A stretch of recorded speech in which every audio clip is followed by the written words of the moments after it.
reka dusenge hanyuma tuganire ku ijambo ry'Imana. Data, mu izina rya Yesu nongeye kugushimira ubuntu bwawe bwinshi. Bakobwa bawe bahoze basenga bavuga ubuntu bwawe, tugizwe nabwo nibwo buduhagaritse. Ibyo dufite byose ni kubera ubuntu bwawe, ibyo turi byo, imbabazi twakiriye muri Kristo, byose ni ubuntu bwawe. Uyu munsi twarababariwe, twaratsindishirijwe, amazina yacu yanditswe mu gitabo cy'ubugingo, atari ukuvuka neza, atari imirimo myiza, atari ukwitwara neza, atari ubunyangamugayo, byose kubw'ubuntu bwawe. Ndagushimira rero ubuntu wongeye kuduha uyu mugoroba wo guterana nk'abana bawe, ndetse cyane cyane abakobwa bawe kuri iki gicaniro mwami cyo muri iki gihugu. Urabazi, urabakunda, warabegeranyije kugira ngo bacyazanye, warabegeranyije kugira ngo bahugurane, warabegeranyije kugira ngo bakundane, warabegeranyije kugira ngo bashyigikirane, maze bubakwe muri wowe, ubimana hagati muri bo, ubimana mu miryango yabo, ubimana ifite umwanya. Uyu mugoroba mwami duterana, twongeye kugira ngo tugufitiye umwanya. Mu biduhiga byinshi, mu bituzengurutse, mu bitubuza umwanya nk'uyu nguyu, wadushoboje tubona uyu mwanya. None reka ukubera igitambo kiguhumurira neza, igitambo kikunezeza mwami w'abami. Tuje kukubwira ngo imitima yacu iragushaka. Ni wowe ufite icyo watubwira kigakomera kikabaho, ni wowe ufite icyo warema Uwiteka Mana Nyiringabo kikaremeka kigafatika. Dore ko ibyo tuganiraho mwami biragoye ubwabyo kubivuga, ariko noneho kubibamo biragoye. Gukira ibikomere biragoye, kubasha kubabarira biragoye, ariko no umurimo ukorwa nawe wenyine. Ndasenze kugira ngo imbaraga zawe zitumanukire twese uko tungana. Dufite aho twakomeretse, dufite aho twababajwe, dufite ibituremereye, dufite abo tubasha kubabarira n'abo tutarabasha kubabarira.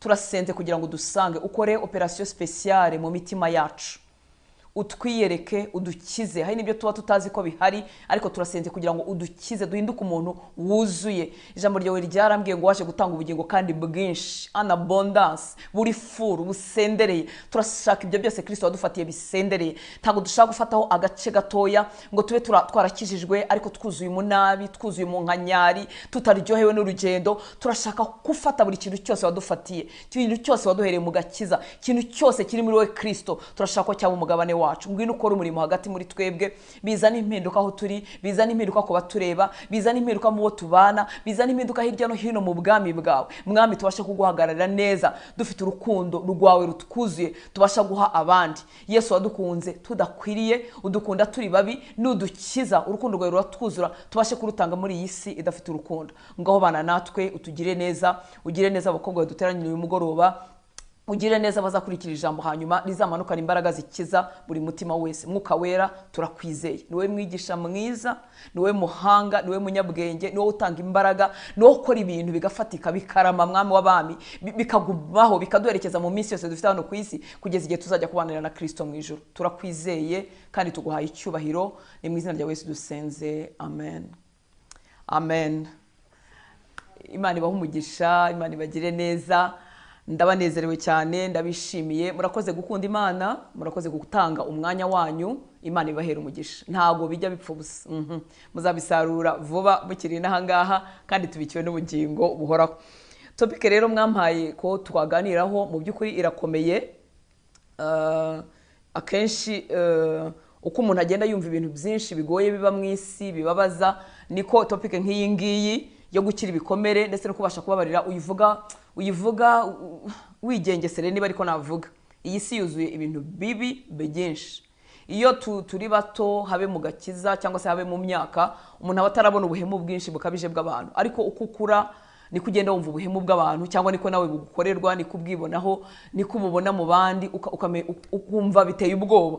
Rimwe na rimwe umuntu ashobora kuganiriza akubwira ibintu yakorewe n'abantu, uburyo yahemukiwe, uburyo yababaye, ukavuga uti se Mana, ibi bintu koko umuntu yabikira ati? Ariko inkuru nziza nuko muri Kristo byose bishoboka. Muri Kristo harimo gukira. Umuntu arakira rwose akaba mutaraga.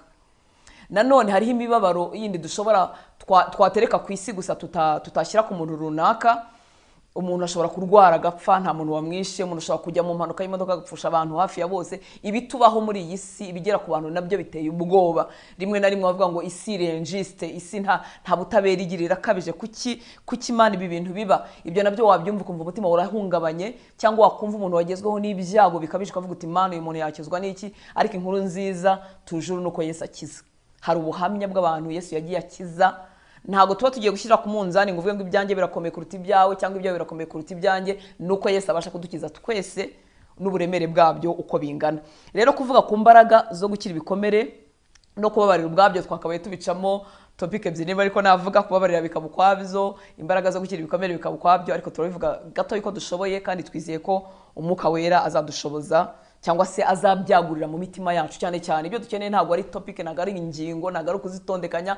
Ibyo dukeneye ni ukubona uwo murimo wo gukira ibikomere, uwo murimo wo kubasha kubabarira, ni ukubona ukoreka mu buzima bwacu. Ndibaza ko twese ari icyo dukeneye kandi umwuka wera turamwizeye. Mu minsi yashize numvise inyigisho z'umuvugabutumwa umwe, ndetse habaho n'igitabo, habaho na za quotes nyinshi zibivugaho, zivuga ngo love like you have never been hurt. Kunda nkaho utigeze ubabazwa. Gukunda nkaho utigeze ubabazwa, nkaho utigeze uhemukirwa namba, nkaho wabaye muri paradizo, nkaho nta kintu kibi cyakugezeho. Gukunda nkaho utigeze ubabazwa. Ntekereza ko cyangwa ndanibaza ko umurimo Kristo aba yifuza gukora mu buzima bwacu ni uwo nguwo, kugeza igihe amariramo umubabaro wose n'ibikomere byose nkabasha gukunda. Kuko icyazanye Yesu ni ukudukunda, yamara kudukunda akadukoresha twebwe kugira ngo ace muri twebwe abashe kugera ku bantu batari bakira urukundo rwe. Rero aho twifuza kugera naho ngaho nshobora gukunda n'abadakunditse, kubabarira n'abambabaje, urukundo rwuzuye. Ofete igituma isi yuzuyemo imibabaro n'ingorane ni abantu bababajwe nabo bakababaza abandi. Uko buriya ntanze nk'urugero rw'abana akenshi bari mu muhanda, yakubwira ngo wenda bakire si abantu cyangwa se uvuze iki se, cyangwa umunabi ukaba ari mwinshi, siwe ahubwo yarababaye kuva ari umwana, ntiyakunzwe, nta rukundo yabonye. Icyo abasha gutanga ni icyo ngicyo, ni uburakari bwinshi. Burya umuntu uzabona ni uburakari bwinshi n'umujinya mwinshi n'inabi nyinshi, nuko yababaye cyane. Ntabwo rero umuntu yatanga icyo adafite. Mu isengesho ryanjye, mu cyifuzo cyanjye tuganira ano magambo, nuko data yadukiriza imitima kugeza ku rugero umutima wanjye rwose washushanywa n'uwa Kristo, nkabasha gukunda no gutanga urukundo, no kuba we Kristo yangeneye kuba we, nkaho utigeze ubabara, nkaho ntigeze mbabara. Imana yacu itugirire neza. Nongera mvuge ngo nta muntu ku isi utarakomereka, ntawubaho. Nta muntu utarakomeretse, yewe nta n'umuntu utazakomereka. Ushobora kuba utarakomereka cyane, ariko isi ibamo ibikomeretsa. Nta muntu utarababazwa, ntawubaho, kereka wenda agahinja kaba kavutse uyu munsi cyangwa se akabebe kakiri gatoya, ariko umuntu wese ufite imyaka y'ubukure yigeze gukomereka, yigeze gukomeretswa, yigeze kubabazwa. Ni ku isi imeze. Hanyuma wenda tukaba twavuga ko levels zo kubabazwa no gukomereka zirarutana, ntabwo zingana. Niyo mpamvu ushobora kubwira ibyanyu ukumva biroroheje cyane ugereranyije n'ibyawe. Izo nivo cyangwa se izo levels nizo zitangana, ariko ubundi abantu bose batuye isi muri rusange bafite ibyabakomerekeje, bafite ibyabababaje, bafite imiruho n'imibabaro runaka yageze ku buzima bwabo.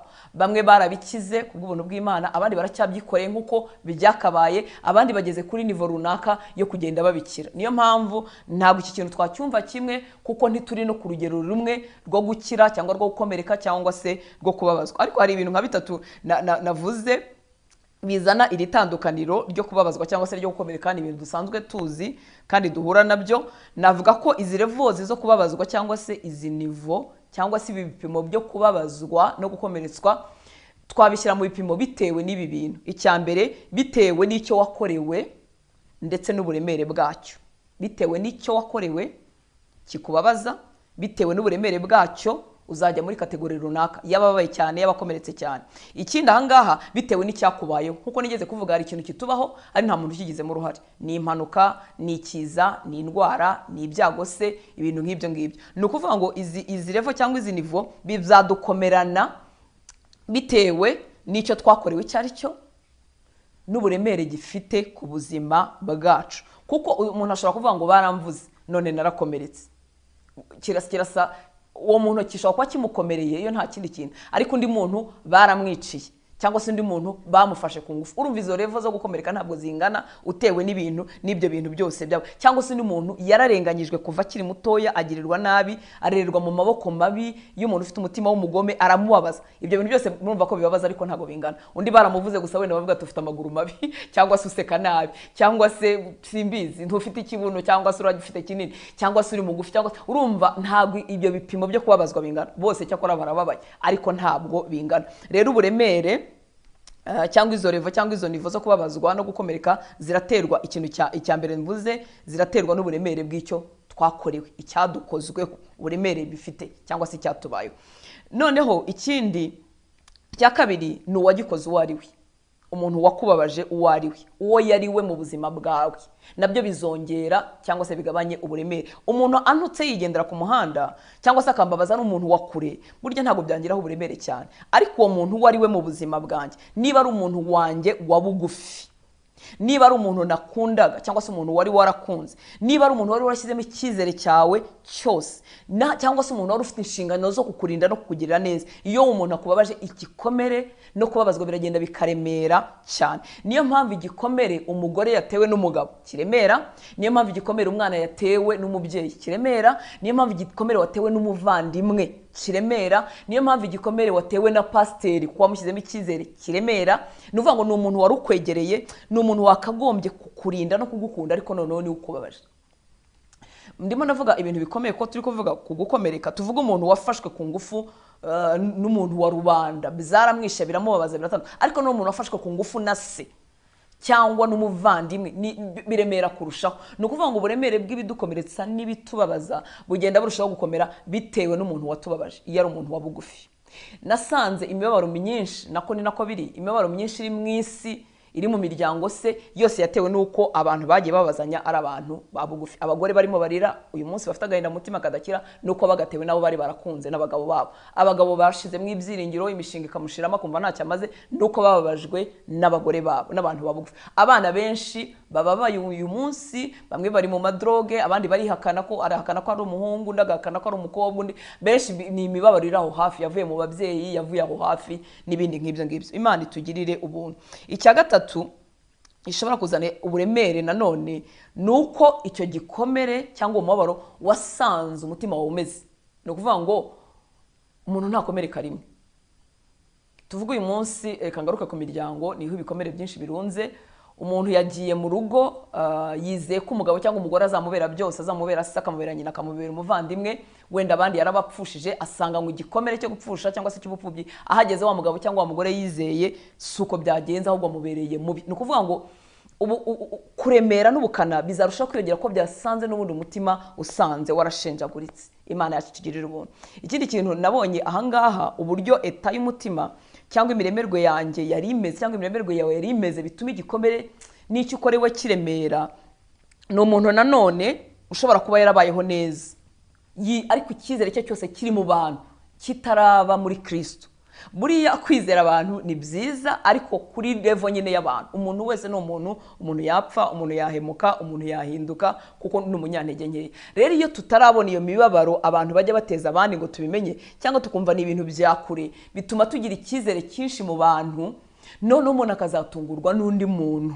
Nagira ngo uyu munsi twebwe turimo tuganira icyizere cyacu tugisuke muri Kristo Yesu, hanyuma n'abantu tubizera ariko nk'abantu tubasigire kamarije k'imbabazi. Bizatuma nibakosa tuvuga ngo yewe ni abantu nkuko natwe turi abantu, barakosa nkuko natwe dukosa. Ariko iyo umuntu wamumariyemo ubuzima bwawe bwose urapfa, iyo akubabaje urapfa. Abari muri Kristo Yesu rero umuntu tumariramo ubuzima ni Kristo. Hanyuma abagabo bacu tukabakunda nk'abagabo, abagore bacu tukabakunda nk'abagore, abana bacu tukabakunda nk'abana, abavandimwe bacu tukabakunda nk'abavandimwe, ariko ubuzima bwawe budashiriye muri we. Iyo ubuzima bwawe bwashiriye mu muntu, iyo ahemutse cyangwa se yapfuye, nawe urapfa, usa nkaho upfanye nawe, kuko ubuzima bwawe bwose bwinjiranyemo nawe. Ese ndimo ndababuza kwizera abantu no kubakunda? Oya, tubakunde tubizere, ariko twibuke ko ari abantu, kandi ari abantu badahoraho, ndetse ari abantu bafite intege nkeya. Mbanje kuvuga ibi bintu byinshi kugira ngo bidufashe kwitekereza. Iyo twumva ijambo ry'Imana kugira ngo ridufashe kandi dukize, ikintu cya mbere dukora ni ukuryerekezaho. Nibyo tuvuga tukabyerekezaho mbere yuko tubijyana ku bantu. Ushobora kumva nta bintu biremereye cyane byabaye ku buzima bwawe, ariko nk'uko navuze ntushobora kuba mu isi imyaka runaka utarahura n'ibintu bibabaje, kandi Yesu yifuza ko twakira burundu nk'abatarigeze bababazwa, tugakira burundu, tugasigara tubyibuka mu mutwe, ariko bitafectinze imitima yacu, bitafectinze ubuzima bwacu, ntacyo bidutwaye, bikaba mu mateka yacu ariko bitari mu maso yacu, bitatubuza kunezererwa umwami no kuba cyangwa se kuba icyo Imana yatugeneye. Kira kintu cya mbere navuze kiremereza ubukana bwo kubabazwa no gukomereka bitewe n'icyo wakorewe cyangwa n'uburemere bwacyo, hari akandi kantu karimo kubabazwa no guhemukira kandi uri muri position udashobora kwirwanaho. Tuvuga uyu munsi umwana ashobora kurerwa mu muryango utamukunda, biramenyerewe ukunda kuvuga ba mukase, ariko mukase ntibivuga umuntu mubi, burya abaho ba mukase beza, winjiye muri urwo rugo ukinjira muri urwo rugo ujemo bwa kabiri wenda umumama yarapfuye cyangwa se habayeho n'ibindi, dore ko isi irimo ibintu byinshi, ntabwo bivuga ngo uwo muntu agomba kuba mubi, ariko birashoboka ko yaba mubi. Reka dutange urugero rwa mukase mubi, ni ukuvuga ngo yagiriye umwana nabi, umwana ari muri position itari iyo kwirwanaho, cyangwa se umwana baramuteroriza, baramwima, abafatwa ngufu ajya, ariko ari muri position itari yo kwirwanaho. Ibyo nabyo byongera ubukana ku buryo niyo ukuze ukurana nabyo, uhora uri umuntu udafite ijambo, uhora uri umuntu nta nubwo mbese ntumenye neza ko wakuze none ufite imbaraga zo kwirwanaho. Imana yacu itugirire ubuntu. Mu byazanye Yesu rero, inkuru nziza nuko mu byazanye Yesu atari ukwandika izina rye mu gitabo cy'ubugingo ngo none uzapfuge mu ijuru gusa. Mu byazanye Yesu harimo kuguha agakiza kuzuye, harimo kugukiza cyangwa se kudukiza imibabaro yose. Afite imbaraga zo kudukiza imibabaro yose. Mu gitabo cy'umuhanuzi Yesaya igice cyawo cya 53 uze kugisoma cyose, ariko ngenda somamo imirongo 4 gusa kugira ngo twumve uburyo Imana yacu itangaje yashyize imibabaro yacu n'intimba zacu kuri Kristo kugira ngo tube bataraga, tube bazima. Mu yandi magambo, data mu ijuru yarazi ko nyuma y'uko icyaha kije mu isi imibabaro izaza byanze bikunze, imibabaro izaza kubera icyaha. Havuga kuri Yesu Yesaya 53 kuva ku murongo wa 3 ndetse n'uwa 4 ngo yarasuzugurwaga akangwa n'abantu, yari umunyamibabaro wamenyereye intimba, yasuzugurwaga nk'umuntu abandi bima amaso, natwe ntitumwubahe. Uyu Yesu tuvuga mu cyubahiro uyu munsi, uyu Yesu wicaye iburyo bwa data, dore uko yari ameze ku musaraba ajya gupfuhira ibyaha byawe ndetse n'ibyanjye, ngo yarasuzugurwaga akangwa n'abantu. Mu bintu bibabaza umutima harimo kwangwa. Nta kintu kibi nko kwangwa, nta kintu gikomeretsa nko kumva utemewe cyangwa utakiriwe, udakunzwe. Ngo yarasuzugurwaga akangwa n'abantu, yari umunyamibabaro wamenyereye intimba, yasuzugurwaga nk'umuntu abandi bima amaso, natwe ntitumwubahe. Ngo ni ukuri intimba zacu, iri jambo intimba ni agahinda gakabije, ni umubabaro urenze. Ngo ni ukuri intimba zacu nizo yishyizeho, imibabaro yacu yose niyo yikoreye, ariko twebweho twamutekereje nk'uwakubiswe n'Imana, agacumitwa nayo, ngo agahetamishwa n'imibabaro. Ku murongo wa 10 dusimbuke, ngo ariko Uwiteka yashimye kumushenjagura, yaramubabaje, ubwo ubugingo bwe buzitambaho igitambo cyo gukuraho ibyaha, azabona urubyaro, azarama. Ibyo Uwiteka ashaka bizasohozwa neza n'ukuboko kwe, azabona ibituruka mu bise by'ubugingo bwe. Mu bise urabizi n'ibyo bifata umugore mbere yuko abyara. Azabona ibituruka mu bise by'ubugingo bwe bimwishimishe, bimuhaze. Umugaragu wanjye ukiranuka azatuma benshi baheshwa gukiranuka no kumenya, kandi azishyiraho gukiranirwa kwa benshi. Azabona ibituruka mu bise by'ubugingo bwe bimwishimisha. Ahangaha ibiva mu bise by'ubugingo bwe bikamwishimisha ni agakiza k'abantu benshi bazajya kubana n'Imana mu ijuru. Ariko kandi ni abantu bakize mu minsi tugifite hano ku isi. Mu bintu binezeza data muri ibi bintu bituruka mu bise bya Yesu kujya ku musaraba no kwishyiraho intimba, ni ukukubona uri mutaraga, warakize imibabaro, uri epanui, unezerewe. Yesu yarakijije mu mwuka, ni koko izina ryawe ryanditswe mu gitabo cy'ubugingo, ariko hano ku isi uri umuntu ufite ubuzima. Nibyo bintu binezeza Imana. Ntago data ashimishijwe no kukubona warakijijwe, uri umukristo uri mujya mu ijuru, ariko agahinda karakuzonze, uri umurakare. Mu yandi magambo, mu nyigisho nk'izi dufata akanya ko kwisuzuma. Ntago umunezero Kristo yatugeneye ari umunezero w'igice, bya bindi byo guseka rimwe na rimwe, kwishima rimwe na rimwe. Ni umunezero wuzuye kandi witeka. Ngo azabona ibituruka mu bise by'ubugingo bye bimwishimisha. Data yaduhaye muri Kristo ikintu cy'igipfunyika cyuzuye. Harimo agakiza kakujyana mu ijuru, harimo gukira ibikomere n'imibabaro watewe n'isi, hari imibabaro duterwa n'abantu, hari n'imibabaro twazaniwe n'amahitamo mabi cyangwa se n'ibya. Yesu ayifuza kuko iyo wakize neza muri ibyo bice byose nibwo ushobora guhagarara Kristo neza, ugatanga urukundo rwe mu bandi bantu, ukaba umukristo watarakitinga. Nifuza ko dutekereza kuri iki kintu. Igihe Imana yatoranyaga ubwoko bwa Isiraheli bwa mbere na mbere, yashakaga ishyanga rizajya ritera ishyari andi mahanga bazengurutse, bakabona bameze neza bikabije ku buryo andi mahanga azaza kubaza Isiraheli ati mwebwe mwabigenje gute, bakavuga ngo twebwe nta wundi mwami tugira, Imana niyo itubereye umwami. Ni ukuvuga ngo abakristo benshi twarafeyirinze kuri iyo ngingo. Ntabwo dufite ubuzima bukurura, ntabwo dufite ubuzima buryoshye umuntu yakwifuza kubamo. Simvuga mu bifatika wagize amazu n'amafaranga n'ibindi nk'ibyo, ndavuga ubuzima bufite umunezero mwinshi, ubuzima buryoshye butuma umuntu yifuza kumenya ibanga ryanjye. Rero twagize ubushobozi bwo gukira mu mwuka, twinjira mu mirimo y'Imana, turi mu makorari, turabavuga butumwa, ariko hari igihe ugira agahinda ukumva umuntu avuga ubutumwa afite ijambo ry'Imana riguye muri, ariko wamureba ugasanga nta munezero habe na gatonyanga, ugasanga inyigisho ziri mu incyuro nyinshi, indirimbo ziri mu incyuro nyinshi, nta buryohe, nta rukundo yasuka kuko nawe ntabwo arakira. Rero ibyishimisha Kristo kuri umurongo wa 11 ngo azabona ituruka mu bise by'ubugingo bwe bimwishimisha. Mwibuka ko adushaka turi bazima. N'itorero ashaka n'itorero ridafite umunkanyari, ridafite ikizinga, n'itorero rya tractinga rimeze nk'uko data yashaka ko Isiraheli ya mbere ibaho. Ubwoko buzatera andi mahanga ishyari rituma baza gushaka Imana yabo. Murebere uburyo itorero twagiye dufeiringa. Turakijijwe, turabagenzi bajya mu ijuru ariko badafite umunezero kubera ko bababajwe kandi intimba zabo Yesu atari yabasha cyangwa atari yazibatwaza, batari bazimunzanira cyangwa batanabimenye. Hari umuntu avuga ati gukizwa neza haraho no ukwifata, no kubaho nta bitwenge, no kubaho ukanyaraye kugira ngo uzagere mu ijuru. Ese uwo mukristo arakurura abandi bantu? Ese hano ku isi uraranye n'umuntu mu nzu mubanye akabona ntujye useka, nta bitwenge, ntunezerewe ubuzima, ntukunda, ntubasha kwakira urukundo, yakwifuza se ubwo buzima?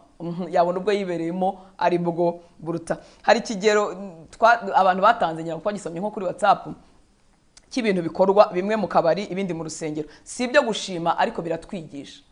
Ngo mu rusengero sinza ahantu karazengurutse ahantu ndibaza kwenda namwe mukazi, telefone y'umuntu irasona mu rusengero. Urabizi hari igihe umuntu abayegeje gushyira muri silencieux cyangwa se kubw'impamvu n'igihe utabimenye bitewe n'amatelefoni n'imyaka dufite n'igihe tumaze tuyikoresha. Telefone irasona cyane, isoni cyane, abantu bose bakamurebera icyarimwe kandi bamurakari kuko nta gato, mbese imbabazi tuzifite ku bitonyanga, ntabwo ari inzuzi zitemba. Ntitubasha kubabarira umuntu telefone ye yasonnye mu kabari, ndako yasonnye mu rusengero, biracyari mu rusengero.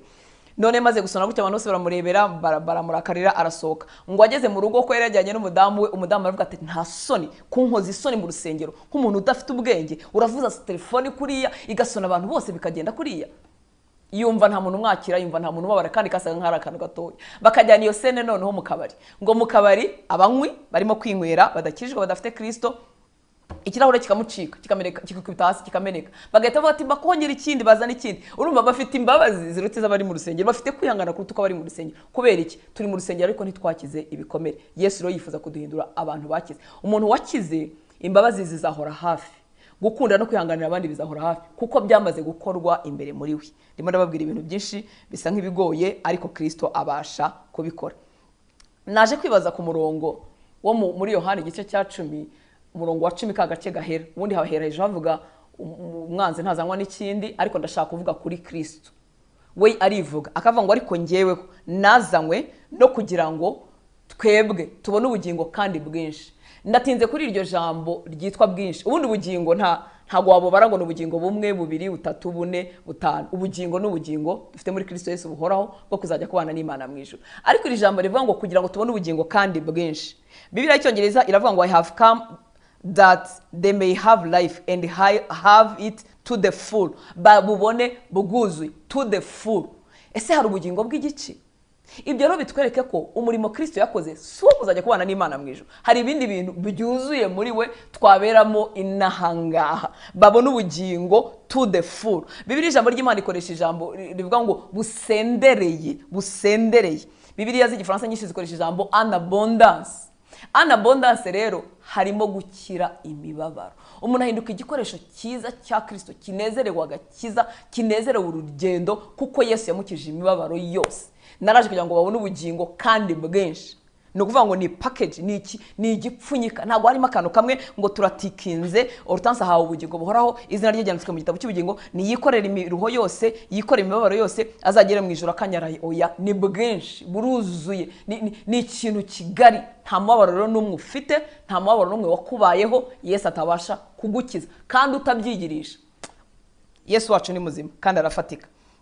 Utabyigirisha, nari mvuze ngo utabyigirisha, hari igihe ugira ibyago, ikintu kikakubaho ukagira ngo iyo eta winjiyemo niko uzahora, ariko abari muri Kristo Yesu mufite ubuhamya ko habaho gukira. Mu myaka yatambutse napfushije umuvandimwe twakundaga cyane, buri muntu ariko bakunda abavandimwe be kandi bawumva bawo ari bo beza kuruta abandi. Umuvandimwe wanjye naramukundaga kandi yari na mwiza, numvaga ari mwiza rwose kurusha abandi benshi. Noneho muri iyo minsi y'amarira n'ikiriyo nkumva ko ntazongera guseka, igitwenge kiri genuine, nkumva umunezero ngira ngo ntuzagaruka. Mu minsi y'ikiriyo n'imibabaro murabizi habamo n'akantu k'akadepression, hari igihe wumva umeze nk'usaza ukuntu. Najyaga nkunda guhagarara kuri office ahantu yakoreraga kuko nahacaga kenshi mu mujyi, noneho byararangiye napfuye hashiremo amezi, nahagera ngashaka guhagarika imodoka nkumva ngiye kujyayo. Urumva uburyo umuntu ashobora gusaraho gatoya, nkongera nkabyibuka ko ntabwo agihari ngakomeza urugendo, nkumva amarira n'agahinda hari ntibizashira. Nongeye kumenya ko Yesu ari muzima, umubabaro ushize mu mutima burundu, ukaba ubyibuka wari ufite umuvandimwe, ukumva uramukunze, ukumva uramukumbuye mu gihe runaka, mu birori runaka, ariko ukumva wa mubabaro ntukiriyo kandi utabyigirisha.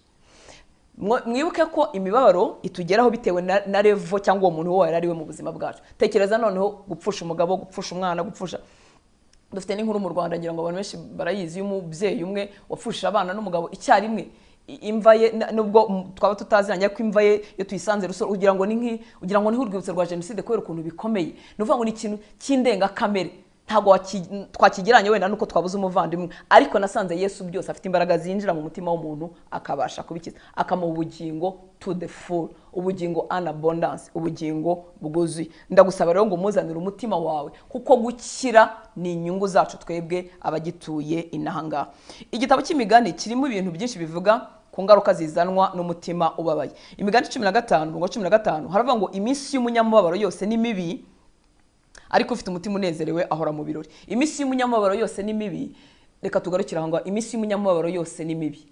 Uzi kuntu bigenda, ni ukuvuga ngo umubabaro wagumyemo uguma ahantu. Impamvu bihindura iminsi yose mibi, niyo yabyaye ntago bimuha umunezero nk'abandi bantu batarabonye umubabaro. Niyo yashingiye, niyo yaguze indi nzu, niyo yaguze indi modoka, niyo yabonye ikintu, iminsi yihora ari mibi. Hari ukuntu umunezero w'ibindi bintu byose ahabwa bitagera muri wa mutima wababajwe, ariko Yesu we abasha kugerayo, iminsi yacu igahinduka iy'ibirori. Hari ahandi hantu nanone havuga mu Migani ko umutima unezerewe, ni Imigani 17:22, umutima unezerewe ni umuti mwiza. Niyo usomye muri Bibiliya z'icyongereza bavuga ngo ni medicine nziza, ni ukuvuga ngo ni umuti nyamuti. Umutima unezerewe ni umuti mwiza, ni umuti ukiza, ngo ni umuti utera kugubwa neza, niko biri ijambo ry'Imana ivuga ngo none umutima ubabaye ngo wumisha amagufa. Ni ukuvuga ngo ni inyungu zacu ko twazanira Kristo ibikomere bizacu kugira ngo Yesu adukize. Noneho rero mwibuke ko titre yacu ivuga imbaraga zo gukira ibikomere no kubabarira. Ngiye gusa nkaho mbicurika.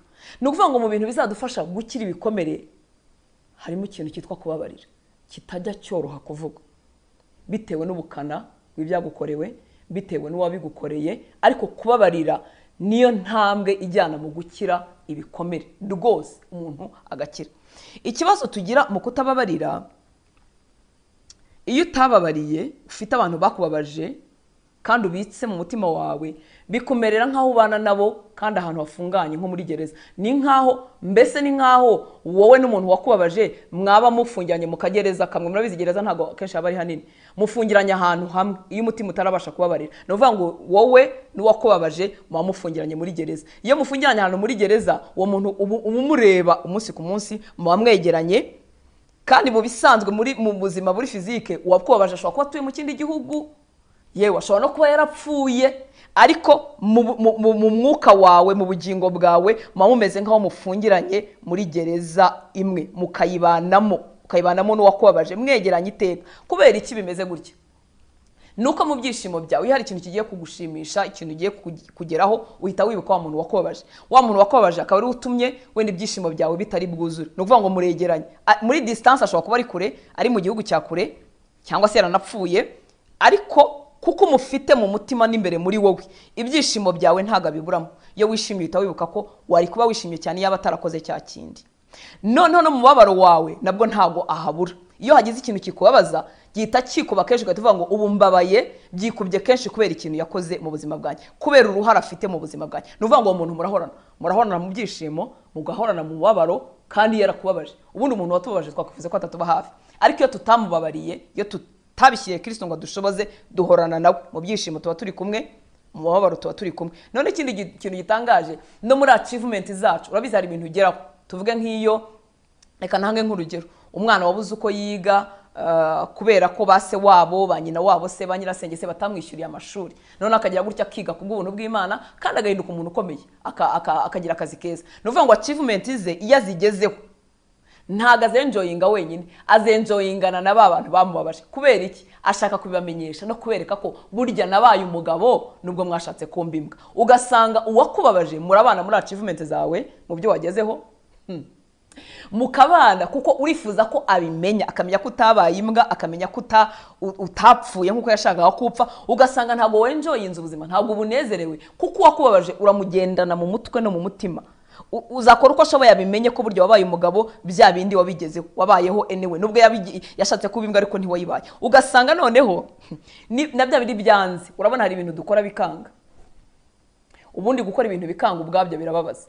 None iyo ufite umuntu wakubabaje, bibabaza doublema, bibabaza twice. Kubera iki?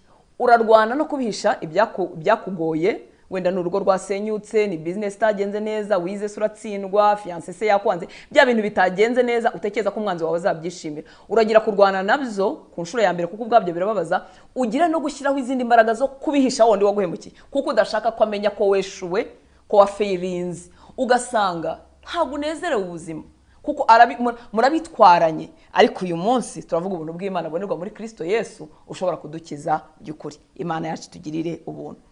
Imbabazi niyo ntambwe ikomeye ya mbere yo gukira igikomere watewe n'abantu. Igikomere watewe n'ibihe nacyo kirakira ku rugero rungana n'uburyo wihaye Kristo. Imana yacu itugirire neza. Biratangaje uburyo Yesu nta cyago atinya, uburyo Yesu nta mubabaro avuga ati uyu urakomeye ni muwujyane kuri, uyu wo ni muwunkize. Biratangaje uburyo imibabaro yose uko ingana na yayindi idakwirwa mu matwi. Mu minsi mike cyangwa mu myaka mike yamaze ndi pasiteri, amatwi yanjye yumvise ibintu nari nzi ko bitabaho. Wenda nkajya mvuga ngo reka tuvuge Imana ishimwe ko Abanigeria batumva Ikinyarwanda. Narotaga nkibwira ngo biramutse binabaye wenda byaba biba muri Nigeria, kuko kubera za filime z'Abanigeria twajyaga tubona zirimo abantu baroga n'ibindi. Amatwi yanjye yumvise ibintu bibera mu Rwanda, mu bantu tuvuga ururimi rumwe, dusa, tumeze kimwe. Burya bya bintu natekereza ko biba muri filime z'Abanigeria, burya biba mu Rwanda. No kuvuga ngo isi ifite imibabaro, umuntu akubwira ukavuga ati buretse gato dufate pause. Uyu muntu yagukoreye iki? Uyu muntu akora ibi nibi. Kandi iyo mibabaro iri, mwibuke ko uburemere bwayo buzanwa nuko biri hagati y'abantu bakundana. Umugore akabwira umugabo ati nzakurushya, nzakubabaza kugeza igihe uzicuriza icyo wanshakiye. Umugabo akabwira umugore ngo nzakubabaza, nzaguhindura umusazi kugeza igihe uzicuza kuba waramenyanye nanjye. Ibyo bintu ariko mwibuke ko abababajwe nibo bababaza abandi. Hurt people hurt people. Abababajwe bababaza abandi. Nta muntu muzima ufite umutima ukize wagambirira kubabaza undi muntu nta n'inyungu ari bubikoremo. Ariko ibyo bintu birahari. Aho umuntu aguhindura umusazi ukagera igihe ukagira ngo warasaze. Aho umuntu akubwira ko nta bwenge ugira ukagera igihe ukagira ngo nta bwenge ugira. Aho umuntu akubabaza akavuga ati nzakubabaza kuko abantu barabizi ko ngewe ndi umuntu mwiza, kugeza igihe uzijyana ukivana muri uru rugo. Ibyo bintu byose birahari, n'ibindi umuntu atabasha kuvugira no muri public. Imana yatugirira ubuntu. Ibyo bintu rero byose uko bingana, ntabwo Yesu wacu yigeze atinya kuvuga ngo tubimuzanire. Yemwe abarushye n'abaremerewe nimunsange ndabaruhura. Muri Kristo harimo ikiruhuko cy'ukuri, ikiruhuko ufite amateka ameze kuri, ikiruhuko wikoreye background y'imibabaro, ikiruhuko warababajwe n'uwo mwashakanye, ikiruhuko warababajwe n'uwo wabyaye, ikiruhuko warababajwe n'umubyeyi, ikiruhuko warababajwe n'umuvandimwe, ikiruhuko warababajwe n'isi. Hari igihe isi igera ku muntu ukabona ntiyabaye fair wa mugani w'abantu, ukabona nta nyoroshyo namba yigeze ishiramo. Nigeze kugera ahantu hari umwana wavukanye ubwandu, yari umwana mukuru, ababyeyi be ntibamureze, kuvukana ubwandu nta ruhare yabigizemo, yari impumyi, muri ubwo bwandu yakuyemo guhuma amaso, akuramo indwara nyinshi cyane ziri ku buzima bwe, ariko yarakijijwe. Cyari ikiganiro, none aza kunshyira ku ruhande, aravuga ati se kurimo utanga ibyiringiro mu bajene, utanga ibyiringiro n'ibiki n'ibiki, ubu nanjye ese nashaka, ese nabyara, ese ukumva ubuze icyo wowe nk'umuntu cyangwa wowe nka Hortense wamusubiza. Ubwo n'urugero nje mu mutwe, ariko mwisi ari mwe, ariko Yesu we ntiyigeze agira ubwoba. Ndagira ngo uyu mwanya ni seance ntitubera amagambo, kuko nta n'amagambo numva menshi ifite, ahubwo dusaba ubuntu bw'Imana bumanuke mu mibabaro yose, yaba iremereye, yaba yindi twumva mu busanzwe isa nta kitwaye, ariko ifite icyo yaduhinduyeho. Iyo imvugo itari nziza yose yamvamo, nuko hari ikintu runaka kinje mu buzima bwanjye kikagira ikintu gihindura, nkaba ntabasha gukunda, nkaba ntabasha kwihangana, nkaba ntabasha gutanga ineza. Ushobora kuvuga ngo sinafashwe ku ngufu, sinabaye we n'ipfubyi, sinarezwe n'ababyeyi, sinanzwe cyane, ntago bikabije, ariko hari imibabaro y'isi yagiye kugeraho. Ibyo nabyo tubishyire Yesu, tumubwire ngo Yesu waravuze ngo mwese abarushye n'abaremerewe nimusange ndabaruhura. Ndashaka ikiruhuko cy'ukuri, ndashaka gukira by'ukuri, ndashaka kuba mu mutima wanjye nta muntu n'umwe nikoreye. Mwibuke ko kubabarira ni processes, ni urugendo, kandi aho Yesu abera mwiza ntabwo aza ngo akwempoze imbabazi, ngo avuge ngo Hortense we babarira, niko bivuze, niko byanditswe, babarira. Yesu ikintu cya mbere ashaka ni ugukiza umutima wababaye. Arabanza avuga ati Hortense, umutima wawe urababaye, banza uwunzanire ngo ukoreho. Arabizi ko nawe ukoraho n'ibyo imbabazi nzabibasha. Reka rero dufate akanya dushyire Yesu imitima yacu. Hari n'igihe tubabazwa natwe ubwacu, natwe tukananirwa kwibabarira. Mu biganiro njyagirana n'abantu, nagiye mpura n'abantu bananiwe kwibabarira, kavuga ati nakoze amahano, nahemukiye umuryango, nahemukiye abana banjye, nahemukiye urugo rwanjye, akumva nta mbabazi akwiriye. Muri Kristo hari imbabazi. Iki cyanditswe kiravuga Matayo 11:28 kugeza kuri 30, ngo mwese abarushye n'abaremerewe nimuze munsange ndabaruhura. Mwese abarushye n'abaremerewe. Ushobora kuremererwa n'amateka yawe, n'amahitamo mabi wagize uyu munsi akaba gufiteho ingaruka. Ushobora kuremererwa n'ibyo wakorewe n'abantu, ushobora kuremererwa n'ibyo utakorewe n'abantu byakwituyeho utabigizemo uruhare. Ushobora kuremererwa n'ibyo byose, ukaba uri umukristo, ariko ubukristo bwacu no kwenjoyinga agakiza tukaba turi nko kuri 40% cyangwa 30% ya fullness y'ubugingo. Bwa bugingo yaje kuduha to the full, bwa bugingo yaje kuduha bwinshi, bwa bugingo yaje kuduha an abundance. Ndagira ngo buri mu ruho wose utekereza ko ukuremereye umunsi wibuka, uwo wakenyereho tukawukenyeraho tukawirengagiza, byose tubimuhe uyu mugoroba. Mwese abarushye n'abaremerewe nimuze munsange ndabaruhura. Iyi miruho, kukuremererwa, nibyo bituma umuntu ashobora gusigarana n'umuvandimwe umwe bakaba ari babiri, ariko uyu munsi bakaba batavugana. Iyi miruho, uburemere, nibwo bishobora gutuma umuntu agira umubyeyi ariko bakaba nta hantu bahurira. Iyi miruho, uburemere, byo bishobora gutuma umuntu aba yarabyaranye n'umuntu ariko akaba adashaka kumureba ku maso. Ni imiruho myinshi, ni imibabaro myinshi, ni ibintu byinshi. Iyi miruho n'uburemere nibyo bishobora gutuma uba umuntu utabasha kwihangana, uba umuntu udatanga ijambo ryiza n'umunsi wa rimwe, cyangwa se rimwe na rimwe ritanga ubundi nawe ukitungura. Sinzi niba mujya mwitungura ukumva uvuze ikintu utakabaye uvuga. Iyi miruho n'uburemere nibyo bizana kutagirira abandi bantu imbabazi, tugahora turi abacamanza, kuko nta gatonyanga ko kwihangana gahari. Imana itugirira ubuntu. Ngo mwese abarushye n'abaremerewe nimuze munsange ndabaruhura. Umurongo wa 29 na 30 bikaduha igisubizo cy'uburyo umuntu aruhukamo. Abantu bose mu by'ukuri bakeneye ikiruhuko, ariko hari icyo dukwiriye gukora kugira ngo twakire ikiruhuko. Icyo Yesu yakoze ku musaraba akishyiraho intimba zacu kirahagije, ariko we kugira ngo wakire ikiruhuko cyose Yesu yagufatiye, wakire gukira umutima, ugire no kumva ubishaka. Ubundi intambwe ya mbere yo kubabarira ni ukumva umuntu abishaka. Hari igihe wumva iyo sije batana uwo bavuga ibindi, ariko uwo muntu ukabwira Imana ngo Mana urabizi, Mana ntiwansaba kubabarira kanaka, ibyo ntiwabinsaba.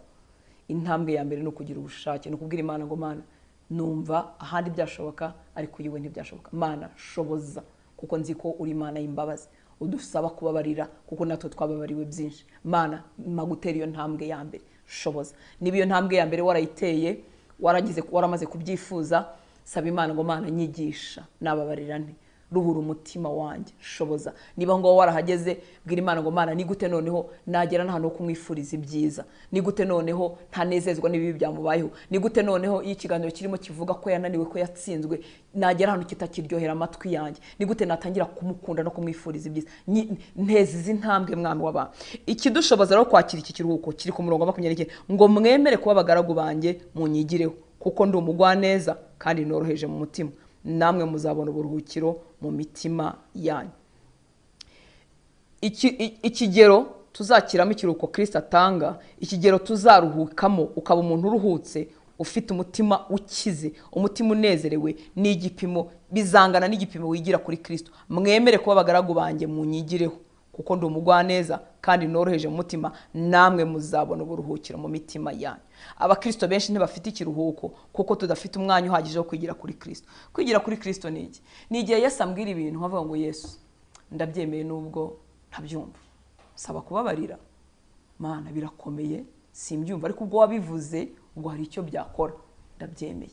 Yesu usaba kuba mu ijambo ryawe, ubwo binsaba ukavuga ko ari umutima w'ubugingo, ukavuga ko bitunga abantu, ndabyakiriye, ndabyemeye, ngiye kwitanga. Sinzi icyo bikora, niyo mbisomye simbyumva, simbona icyo bikora mu buzima bwawe, ariko ubwo bisaba ukavuga ko ari umutima w'ubugingo, ukavuga ko ari amazi amara inyota, ukavuga ko bihembura, Mana ndabyemeye, ngiye kubibamo.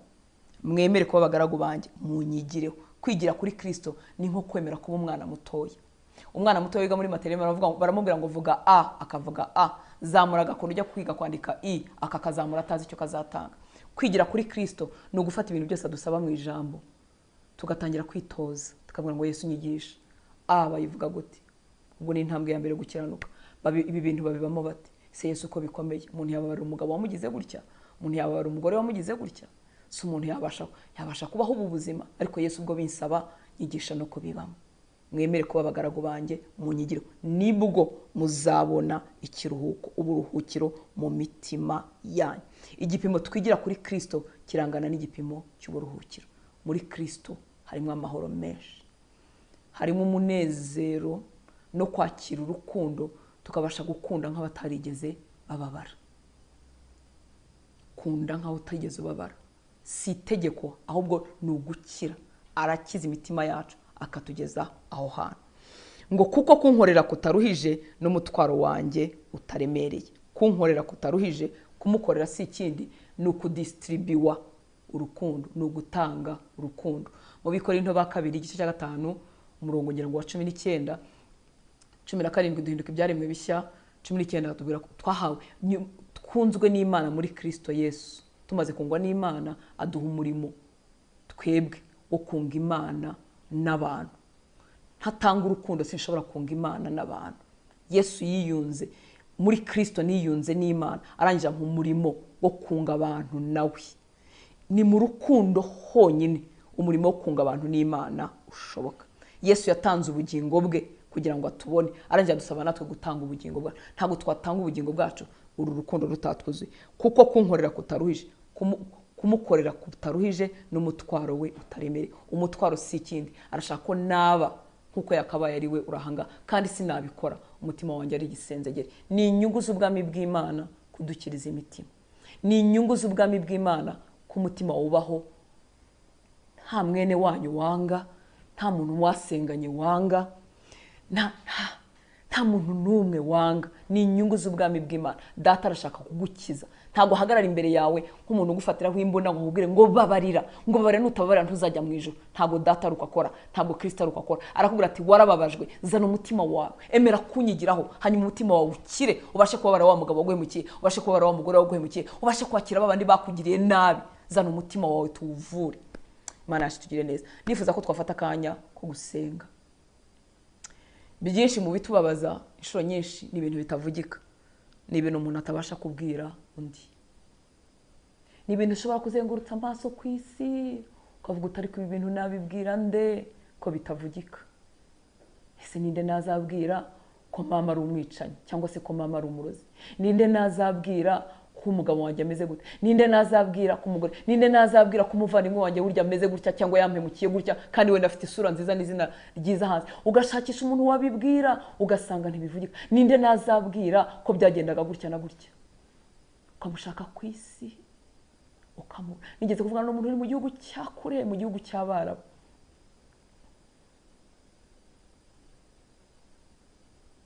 ntabwo mvuga izina rye, nta kintu bitwaye, hari abantu benshi.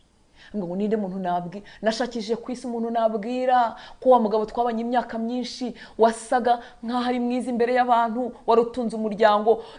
Nashakisha umuntu nabwira ko icyumba cyanjye cyari kimeze nk'ikuzimu, ko yankoreshaga ibintu bitabaho. Nashakisha umuntu ku isi nabwira ibintu nk'ibyo, numva ndabibuze. Akumva abuze umuntu yabibwira kuko bitavugika. Umutima ukomeretsa kenshi ubika amabanga menshi, ariko Yesu afite amatwi, afite umutima wo kubyumva byose no kubigukiza, ukagera ku rwego ukira burundu, ukagira umutima unezerewe, ukabaho imyaka Imana iguhaye ufite umutima wakize, ukabaho udafite utuguni tumwe turwaye. Yaje kuduha ubugingo muri full, bwuzuye, muri abundance bwinshi. Ntagashaka kuguha impano gusa ngo ugire impano iri ku gikomere no kubihirwa. Ntabwo ashaka kugukoresha gusa ngo ukore imirimo igere kure, ariko hari akandi gace karwaye. Yaje kuduha ubugingo bwuzuye bwinshi busendereye, ibitavugika, ibyo utabwira abantu, ubihe Kristo abasha kubyumva kandi afite imbaraga zo kudukiza. We kwigarukiza ahantu uvuga uti ntacyo ntwaye, ibyo byose ndanumva njya nezerwa. Ntabwo ashaka ko ujya unezerwa, arashaka kubaho unezerewe, arashaka kubaho wishimye, arashaka kubaho warabimuhaye byose, yarabigutwaje kugira ngo nawe noneho umutwaze ibyo ashaka kumutwaza. Ibyo ashaka kumutwaza si ikindi, arashaka kuba distributeri w'urukundo, arashaka gutanga urukundo aho rutari, arashaka gutanga ineza, arashaka kubabarira byihuse. Iteka nibaza ku buzima bwa Stefano. Stefano yari umusore mutoya, hora nibwira ko ashobora kuba yari atarashaka. Ni gute umusore bamutera amabuye akavuga amagambo nk'ayo Yesu yavuze, akavuga ngo babare ko batazi ibyo bakora. Iteka ndavuga ngo bari bazi ibyo bakora, bateraga ibuye rimwe nyuma y'irindi bazi ibyo bakora, ariko nuko yabashije kubona Kristo mu ijuru, amaso yakabona Kristo, hanyuma ngo muba muri ibyo maso basanga arasa n'ahamarayika. Imibabaro tuyishyire Kristo. Iyo tuyishyire Kristo, uburyo dukorera Imana burahinduka. Tuzatanga urukundo mu nyigisho zacu, tuzatanga urukundo mu ndirimbo zacu, tuzatanga urukundo mu mirimo mitoya dukora, tuzatanga urukundo atari umwambaro wa dimanche. Hari igitwenge n'urukundo abantu bakenyera b'abarokore bakabijyana muri repetition, bakabijyana dimanche mu materaniro, ariko kuwa mbere bakabyiyambura, bakamera nk'intare, bakaba abantu bashihana, bakaba abantu babihiwe. Yesu afite imbaraga zo kudukiza ibivugika n'ibitavugika. Imibabaro ishobora guhindura imiremerwe y'umuntu, akarinda asaza atari yabo Imana yaramugene. Yari umuntu ubundi wagenewe kuzakora ibintu byinshi kandi byiza, umuntu ariko imibabaro yamugezeho yaramuhinduye teroma, nawe atazi uwo ari we neza, atazi ese ubundi ndi umuntu wishima, ese ndi umuntu ugaragaza ibyishimo, ese ndi umuntu bimira, ese ndi umuntu, ntago yimenya kubera ko imibabaro yabaye myinshi iragenda iramuhindura. Ariko uyu mugoroba byose tubizanire Kristo, arabishoboye, arabibashije. Reka dusenge. Afite imbaraga zo kudukiza, icyamuka byizera. Wahaye Stefano umunezero mu masaha yo guterwa amabuye, yaguha umunezero kuko we ntabwo uri muterwa amabuye. Wenda ufite imyaka 40 cyangwa 50 cyangwa 50 cyangwa 80 yo kubaho, yaguha iyo myaka ufite umunezero wuzuye. Abera benshi barawusogongeye, nawe wawusogongera umunezero w'ukuri. Akamaramo n'akakajambo kavuga kaningura, kaninira, bira byose bizanwa no kubabazwa, bizanwa n'utuntu dutandukanye, n'imibabaro itandukanye no kubura urukundo. Akabimaramo, akaduha gusa nawe. Reka tumusukire imitima, tumuhe iyacu irwaye, aduhe uwe wuzuye urukundo, aduhe uwe wuzuye imbabazi, aduhe uwe wuzuye kugira neza, aduhe uwe wuzuye impuhwe. Adukize kubyambara nk'umwambaro wa kirokore wo ku cyumweru no muri repetition no mu materaniro nk'aya ngaya, cyangwa abarokore bagusuye ariko nyuma tukawukuramo, biduhindukira ubuzima. Arabibashije, arabishoboye kugukiza ku buryo uhura n'umuntu wakubabaje ntihagire ikintu gisimbuka mu mutima wawe, kumvura amahoro, kumvura mwifuriza ibyiza. Arabishoboye umwami w'abantu. Reka dusengane. Suka umutima wawe imbere ye. Umubabaro wose usiga impinduka mu buzima. Hari igihe tunegirija imibabaro mitoya idukorerwa cyane cyane mu bihugu bikennye, kuko tuba dufite ibindi bibazo byinshi. Ukaba wirwanira n'icyo uri bugaburira abana, cyangwa simvuga ibihugu bikennye, imiryango yacu abanyafrika muri rusange. Ukaba ukirwana no kugaburira abana, no kubigisha mu ishuri, n'ibindi nk'ibyo byibanze, n'icyo kwambara naho gutura, ku buryo indi mibabaro igukorerwa muri ako kanya bisa nk'idafite umwanya, ariko umubabaro wose ukugeraho ufite icyo ukora mu buzima bwawe. Niyo mpamvu muri mubabaro wose umuntu akwiriye gushyira Yesu. Buri mubabaro wose uzana impinduka. Uzana impinduka muri kamere yawe, uzana impinduka mu wo wagombaga kubaho. Kubura, kugira ibyo ubura mu buzima busanzwe. Umwana wakuze adafite ibyibanze, adafite umwambaro, ajya mu ishuri bakamuseka, adafite yambaye inkweto zicitse, bamusohora mu ishuri uyu munsi, cyangwa se abo wanyuma, cyangwa ibya bintu byose bigaragara abantu bakaba baguseka. Biriya bintu byose bifite ikintu bisiga mu buzima bwacu. Iyo dukuze kubera ko tuba dushaka ubuzima, turakenyera tugakomeza, twumva ntacyo twabaye, ariko bifite ikintu bigabanya mu bo twagombaga kubaho. Imana ifuza ko tugira ubuzima an abundance, bwinshi kandi bwuzuye, wowe nanjye tugahinduka abantu b'umumaro mu gihe cyacu, tugahinduka ibikoresho bizima bitanga urukundo rwa Kristo ahantu hose. Data, dukoreho uyu mugoroba, dukoreho. Nkoranaho n'abakobwa bawe bari muri iki gihugu cy'Ubudage, nkoranaho n'abandi bana bawe hirya no hino badukurikira n'abaza dukurikira. Hanyuma turasaba ubuntu bwawe mwami. Ibyo tuvuga, bamwe bafite ibiremereye bitavugika, abandi bafite ibisa nkaho bisanzwe, ariko bifite icyo byakoze ku buzima bwabo. Biraduhindura, biduha kurebana abantu imbabazi nkeya, byaduhaye kurebana abantu ijisho ribi, byaduhaye kudaha agaciro, byaraduhinduye. Ntabwo turabo twagomba kuba turi bo muri Kristo Yesu. Ndasenze wowe udahishwa, wowe uzi umutima wa buri muntu wese, wowe uzi ubuzima bwa buri muntu wese, kugira ngo uyu mwanya ukore ku mutima wababajwe uwukize. Kize igikomere cyo mu bwana umuntu yasinzirije akacyorosa, atarigeze akiganira, atarigeze akivuga. Nawe niyo yicaye muganira, wowe nawe Kristo muri bonyine ntabasha kukivuga. Icyo nacyo gikoreho umwami w'abami, ugikize. Kiza ibindi bikomere byamujeho mu gukura, ku bantu yari yizeye, yasutse mu rukundo cyangwa icyizere cye cyose bakamutenguha. Kiza ibyo bikomere byose. Kiza ibikomere mwami byazanywe n'imibabaro yo mu isi, gupfusha, kurwaza, impanuka.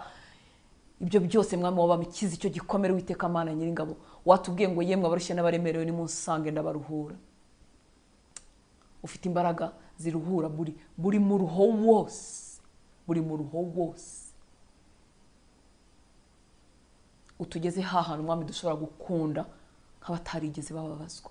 Duhe kukubona nk'uko Stefano yakubonye, akakubona ngo mu maso ye hagacya. Mwami, ntidushaka mu maso higirisha, ntidushaka mu maso hidini umuntu apresenta abandi banyamadini basengana, ntago dushaka mu maso umuntu ajyana mu isabato, ntago dushaka umucyo umuntu ajyana ku cyumweru, ntago dushaka umucyo gusa umuntu ahagararana ku gatuti akabivuga nka hari amahoro. Turashaka ubuzima bwakozweho nawe, turashaka ubuzima buhindutse, turashaka ubuzima bwuzuye imbabazi zawe, turashaka ubuzima bujojo urukundo rwawe, turashaka ubuzima buhinduwe nawe, turashaka umunezero w'ukuri, turashaka ibitwenge byuzuye, turashaka amahoro adendeje asesekaye. Udukize umunabi wose. Tujya twibwira ko ariko duteye, tukibwira ko ariko tumeze, ariko umunabi twazaniwe n'ibihe, agashiya kihuta twazaniwe n'ibihe. Dukize Uwiteka Mana Nyiringabo, maze tubashe kukuberaho mu miryango yacu.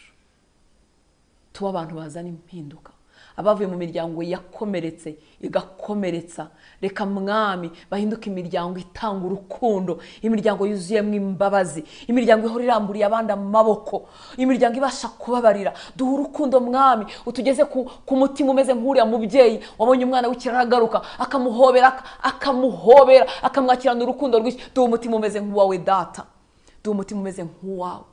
imbabazi tutagiriwe reka twebwe tubashe kuzigirira abandi. Reka se n'imbabazi twahawe twebwe tubashe kuzikuba inshuro nyinshi. Reka urukundo twahawe tubashe kurutanga ari rwinshi. Reka urwo tutahawe uruduhe mwami tubashe kurutanga. Duhindura abantu bameze nk'uko ushaka mwami w'abantu.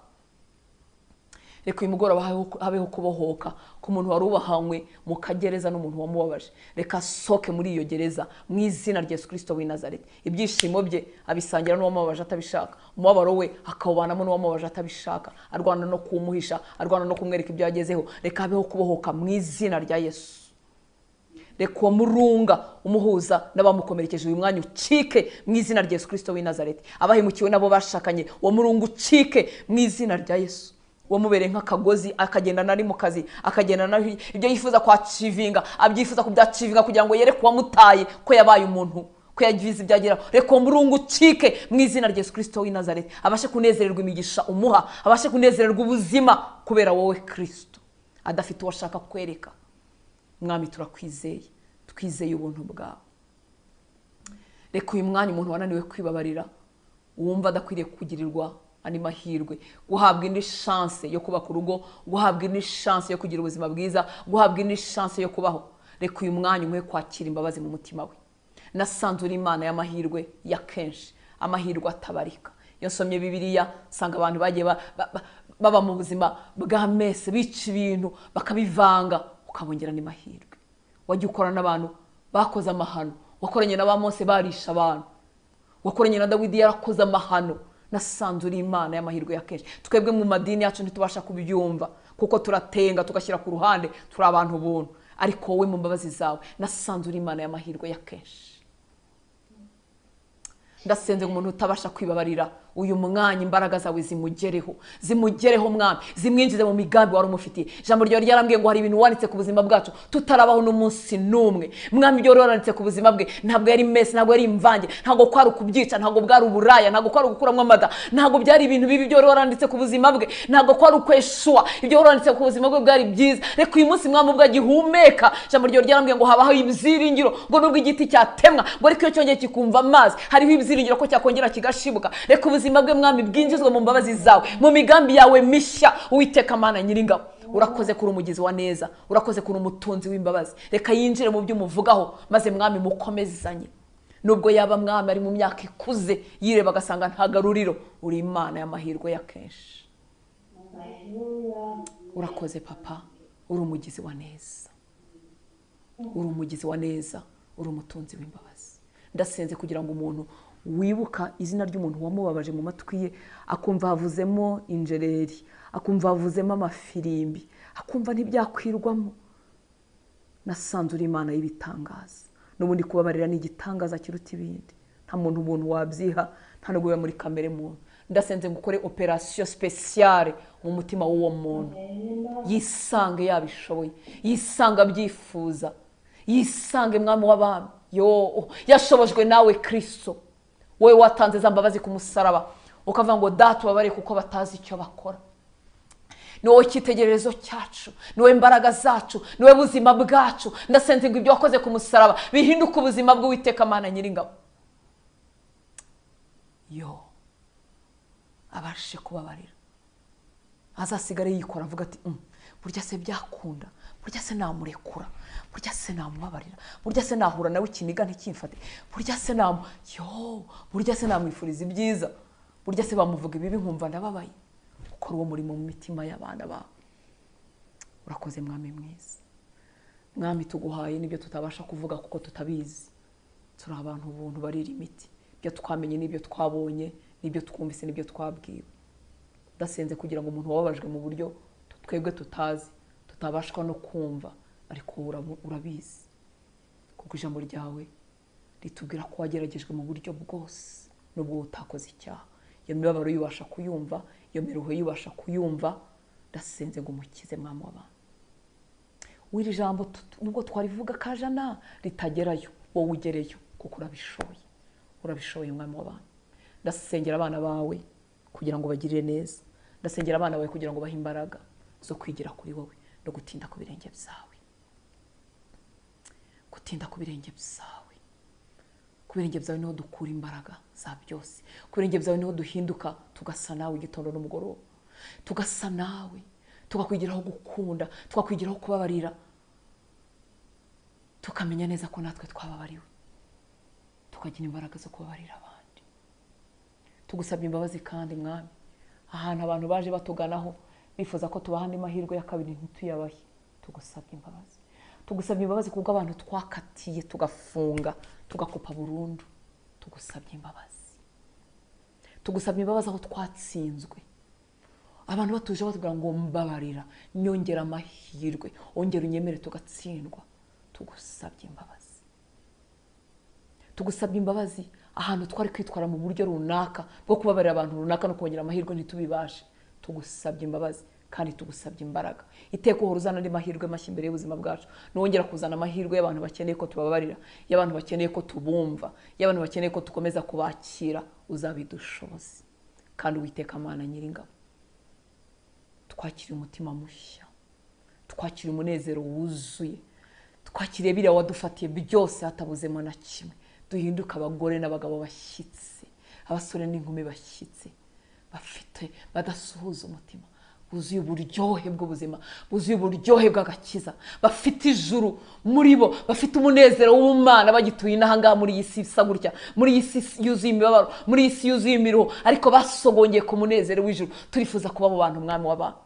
Urakoze Papa, turagushimira abavandimwe baduteguriye umugoroba, ubaha umugisha. Iki gicaniro cy'abakobwa bawe mu Budage, ubaha umugisha, ubagirire neza, ubane nabo, ubane nabo mu miryango yabo, ubane nabo mu mago yabo, usubize gusenga kose kurimo kuzamuka mu mitima yabo, ubabere igisubizo, ubabere igisubizo. Ukore ku kintu cyose cyatuma baganya, ukore ku kintu cyose cyatuma basuhuza umutima, urwane n'ibibarwanya, ubaha imbaraga zo guhagarara mwami, abari mu bihe bigoye, ubaha imbaraga zo guhagarara kugeza igihe bazasohokana ubuhamya n'amashimwe.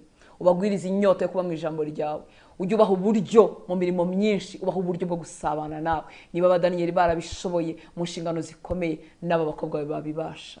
Urakoze mwami kubw'uyu mugoroba udasanzwe, urakoze kubyo uremye mu buzima bwacu, tuguhaye icyubahiro. Sabe umugisha abera bose twabanye nabo tuzabana hanyuma, subize gusenga kwabo, ubaha imbaraga, twese dushoboze kurushaho gusa nawe Kristo. Ku minsi yose udutije no mu myaka tuzamara, tuzaguhagarara neza. Erega watugize intumwa mu cyimbo cyawe, duhe guhagarara uko bikwiriye. Iyi si buze urukundo, twuzuze urukundo kugira ngo tubashe kurutanga. Iyi si buze imbabazi n'impuhwe, bitwuzuze kugira ngo tubashe kubitanga iteka, atari ibya rimwe na rimwe. Urakoze wo mugisha abadutegurira nk'ibi, bituma besha kugera ku bandi, ubaha umugisha. Neza yawe tubeho, imbaraga zawe zitubeho kuzageza ku musozo w'urugendo. Icyubahiro cyose nikikugarukire, ni mu izina rya Yesu dusenze, amen.